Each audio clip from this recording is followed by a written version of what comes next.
Back in January, I scrolled through my Instagram feed and saw this post of a drawing contest by Proko.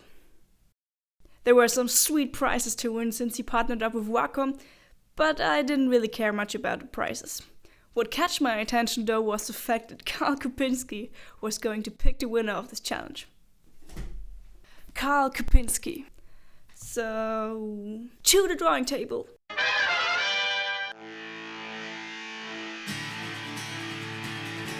Okay, so the challenge was to create a mashup between a superhero and a video game character. And as you can tell from the thumbnail of this video, I came up with BATCOP. A mix between Batman and robocop. Now, while editing this video, I googled BATCOP and realized that this idea isn't that unique. But oh well, what is even unique? Oh, and spoiler alert, I wasn't able to finish my drawing before the deadline ended, so I didn't even participate. But we will cover why I failed at that during the video.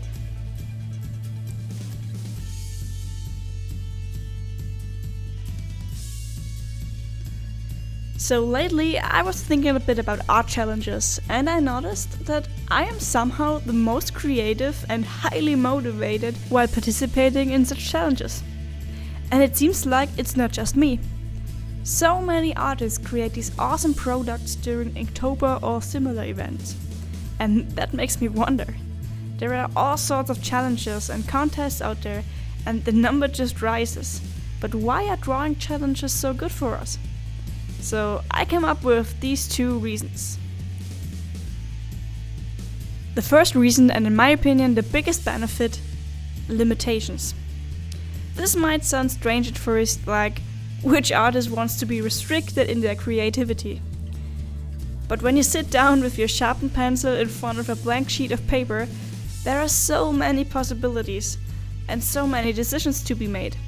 Time flies by with not a single stroke made, and soon you find yourself getting lost on Instagram because you just wanted to check for inspiration. Does this sound familiar to you? In a drawing challenge, on the other hand, not everything is possible.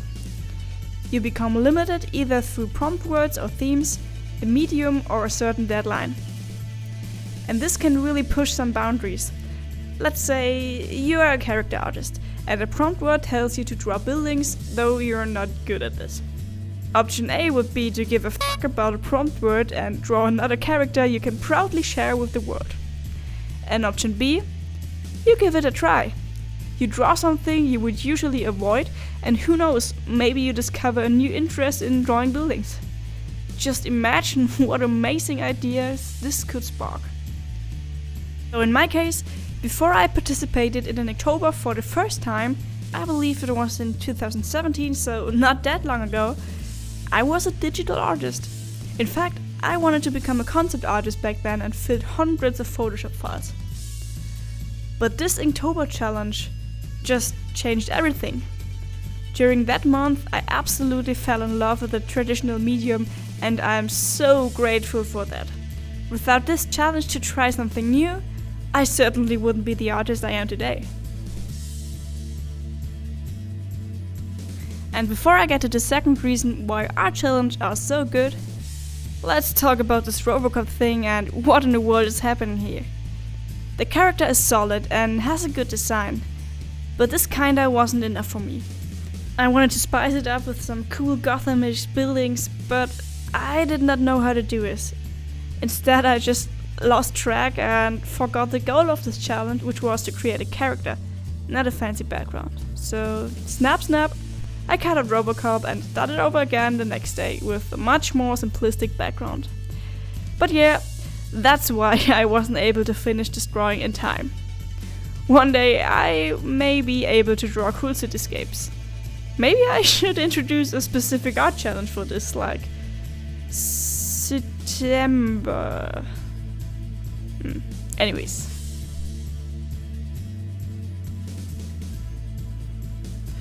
Okay, where was I? Yeah, second reason why art challenges are nice. A challenge comes with a community. And that's nothing new, sure you already heard about that, but a big bonus of this is the accountability. I am less likely going to quit if some people, quote unquote, expect a drawing from me. Those challenges also often come with a specific hashtag. Put it in your description and you have a higher chance that the algorithm gods will see you. And let's admit it, we are all longing for them follow us. And of course, likes and stuff like that should never be the reason why you create in the first place, but it's a nice byproduct. The only thing I kinda miss in nowadays social media is the lack of good and professional feedback. But I think on the other hand, a page like Instagram is just not the right platform for art critique because of its fast pace. But there are many Facebook groups dedicated to art, with a lot of people who are giving good advice. I started posting my art online over at conceptart.org. This is now roughly 7 years ago. Back then I just started out to take art seriously, and I got very helpful critique from this community. While recording these lines, I actually googled conceptart.org and had to find out that this page no longer exists. The founder just created a GoFundMe page to cover the cost of running it. You can find a link down below if you'd like to donate a few bucks. Okay, went a little off topic there. Now, one last thing I really love about challenges and the community around it. It's just so cool to see different artists approach the same subject so differently. Like, how many times did I scroll through my Instagram feed thinking like, oh hot damn, why didn't I came up with this? That's genius! And this on the other hand inspires me again, like a never-ending story. Now, as long as you don't compare yourself to others, that's just stressful. Don't do that. Okay guys, we're getting to the end of this video now. My camera died before the drawing was finished, but I mainly just reworked the smoke area to create a more appealing shape language. The finished piece now hangs above my desk and reminds me daily to not lose focus again.